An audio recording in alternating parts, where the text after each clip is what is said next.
আল্লাহ কেন মানুষকে পরীক্ষা করেন? মানুষকে পরীক্ষা করার রহস্য কি? পৃথিবীর প্রতিটি মানুষ, ধনী দরিদ্র অথবা মধ্যবিত্ত, জীবনে কোনো না কোনো পর্যায়ে বিপদ আপদ ও পরীক্ষার সম্মুখীন হয়। ব্যক্তিগত জীবনে, পারিবারিক বিষয়ে, সামাজিক ক্ষেত্রে, অর্থনৈতিক কর্মকাণ্ডে অথবা রাজনৈতিক জীবনে প্রত্যেক ব্যক্তিকেই কোনো না কোনো পরীক্ষার সম্মুখীন হতে হয়। মুমিন বান্দারা দৃঢ়ভাবে বিশ্বাস করেন এইসব পরীক্ষা আল্লাহর পক্ষ থেকেই করা হয় এবং তিনি যুগে যুগে প্রত্যেক প্রজন্মের মানুষকেই পরীক্ষা করেন। কাউকে তিনি পরীক্ষা ব্যতীত মুমিন অথবা কাফেরের কাতারে অন্তর্ভুক্ত করেন না। তাই পবিত্র কোরআনে আল্লাহ বলছেন, আমি তাদেরকেও পরীক্ষা করেছি যারা তাদের পূর্বে ছিল। আল্লাহ অবশ্যই জেনে নেবেন যারা সত্যবাদী এবং নিশ্চয়ই জেনে নেবেন যারা মিথ্যাবাদী।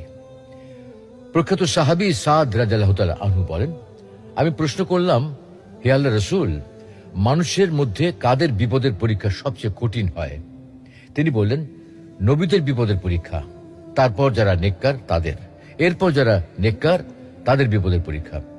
মানুষকে তার ধর্মানুরাগের অনুপাত অনুসারে পরীক্ষা করা হয়। তুলনামূলকভাবে যে লোক বেশি ধার্মিক তার পরীক্ষাও সেই অনুপাতে কঠিন হয়ে থাকে, আর যে ব্যক্তি দ্বীনের ক্ষেত্রে শিথিল হয়ে থাকে তাকে সেই মোতাবেক পরীক্ষা করা হয়।